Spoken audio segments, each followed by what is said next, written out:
welcome to my channel. If you're new here, which I'm sure you are because my channel is fairly new, so you have to be new here. My name is Amanda and I love books. I love sharing about books. I love watching other people's booktube videos all about book recommendations, so dabbling in creating them myself.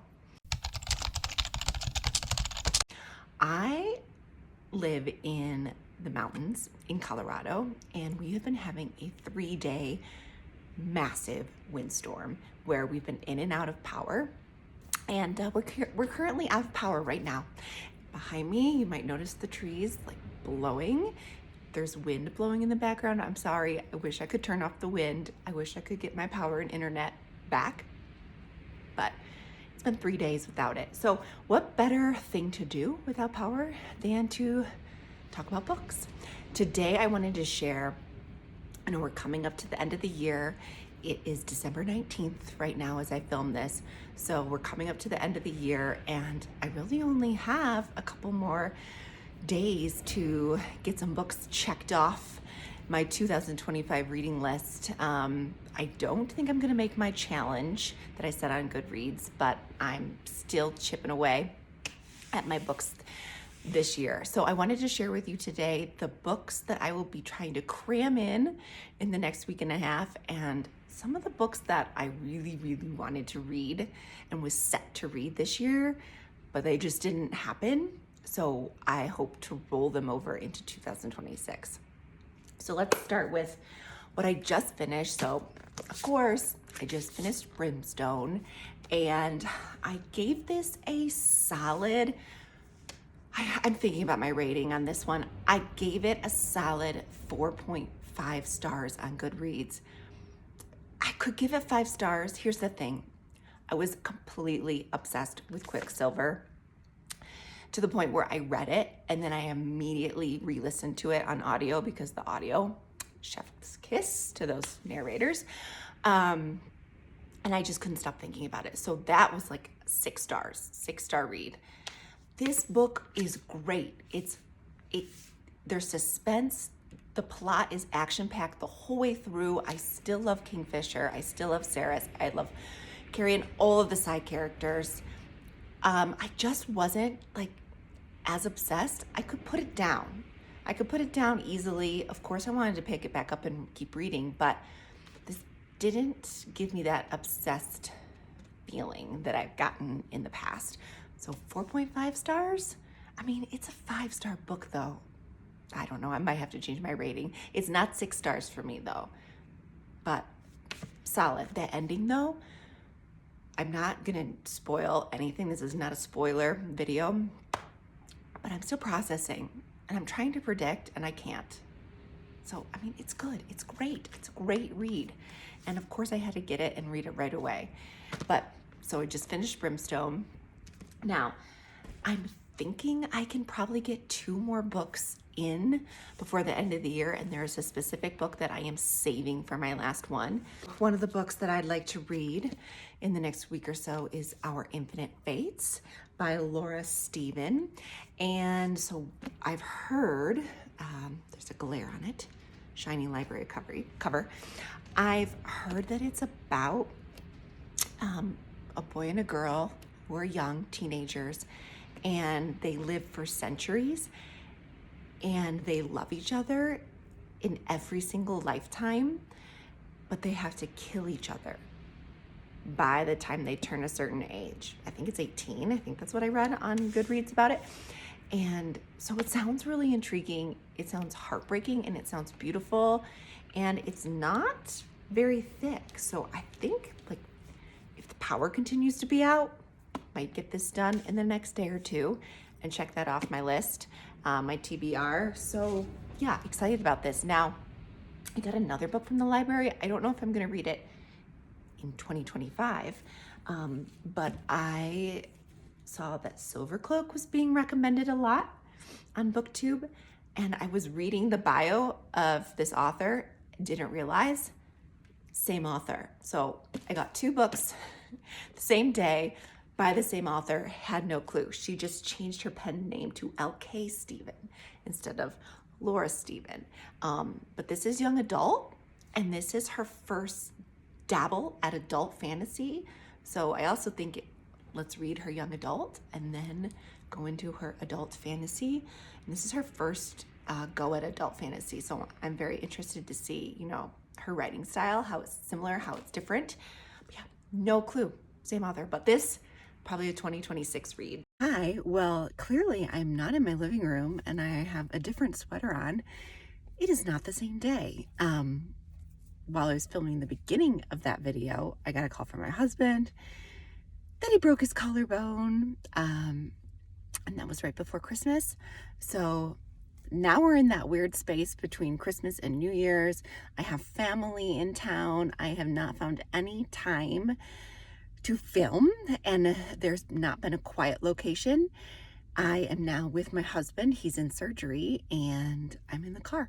But you know what? We don't need a cute living room. We don't need a cute book room to talk about books. We can talk about books anywhere. So let's pick up where we left off. Sorry if I repeat myself, but I was going over the books I wanted to finish before the end of the year. And the end of the year is approaching in like 2 days. So I need to get reading. But the one book that I wanted to finish was Our Infinite Fates. And actually, since filming the beginning of the video, I have read this and I'm going to finish this in an hour or two.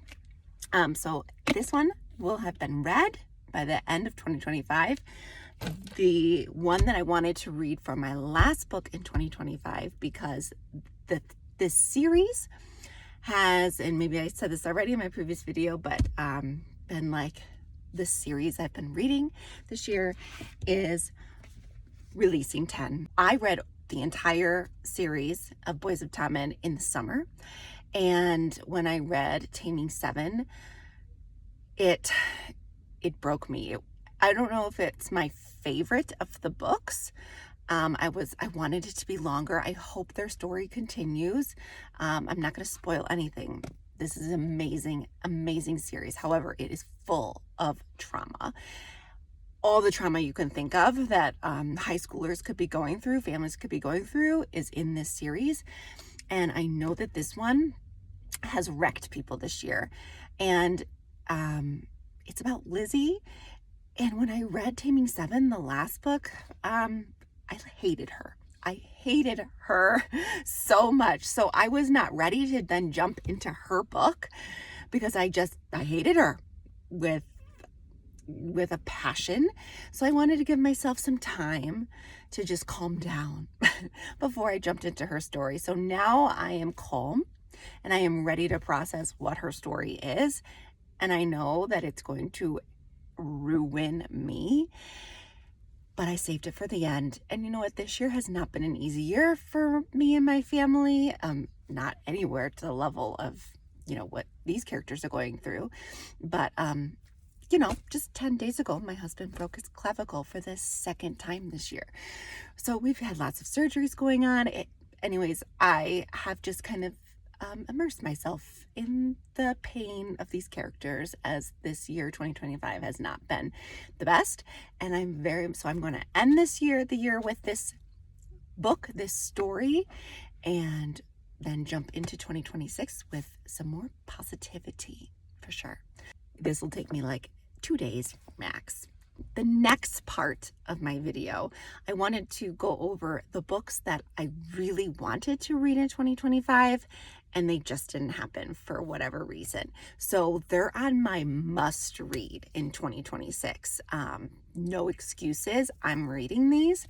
Some of them I was so close to reading, but because I check out books from the library a lot, I had to return them, couldn't hold them any longer, or like I said, this year has been full of stuff and life happening, and there were a couple months, specifically September and October, where life just happened big time, and I read like one book a month, which was not the plan.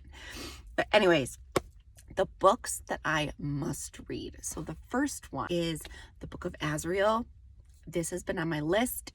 It was on my list for like spooky season, but like I said, September and October I didn't read as much as I wanted to. It's been on my TBR for a year and a half now, and like no excuses, I'm reading it in 2026. Another book that's on my TBR that I literally had on my nightstand for the whole month of September, but then life happened and it was a library book and I didn't quite get to it before they were like, you need to return it, is Nocticadia by Carrie Lake. I have not read a Carrie Lake book yet. I've heard great things. And yes, I was so close to reading this one, but then I was going to be fined if I didn't return it. So I returned it. No excuses, being read in 2026. Maybe during spooky season again. I don't know. Then I have Metal Slinger. That is a physical book on my TBR that I own, that I bought in the summer and just never got to it. I've heard great things again, and I have the book, so I'm reading it this year. Another one is, do we say Catabasis? I had Catabasis on my nightstand with Nocticadia, and once again, library was saying you need to return this, so I had to. So another one where I physically had it. It was on my stack to read during October, and I didn't get to it. But I've heard love-hate reviews on this one, but I think, especially since I love academia, I love academics, and it sounds like my personality is the personality of the main character, I think I'm gonna really like this one. Another book by this author that I really want to read, it wasn't on my list for 2025, but it's going to be on my list for 2026, is Poppy War. And that, I hear, is a book that will wreck me. It's like a historical fantasy, I think. I love historical fiction. I love fantasy, so let's merge that. But that is definitely on my to be read in 2026. So maybe I'll find a new really great author that I enjoy. I must read, no excuses, A Curse Carved in Bone, because I read book number 1. What was book number 1? I'll put it here. Why can't I think of it? But I read that book maybe I think I read it in 2024. Right after I read ACOTAR, I was looking for something that I could just jump into after that reading slump, and I loved it. Now I know book 2 has had mixed reviews, but I don't know. I really loved book 1, so I'm thinking I'll love book 2. The last one that was on my list, I didn't end up getting a physical copy or check it out of the library, but I must read it, is The Will of the Many. And once again, raving reviews with this book. I have a gift card to Barnes & Noble that I'm going to use from the holidays, and this is on the list of books I might buy with that gift card. We'll see. I would love to know in the comments what is on your TBR for 2026, but more importantly, what were you going to read in 2025? It didn't happen, so no excuses. You're reading it next year. Thanks for joining me. And yeah, let's get some reading done.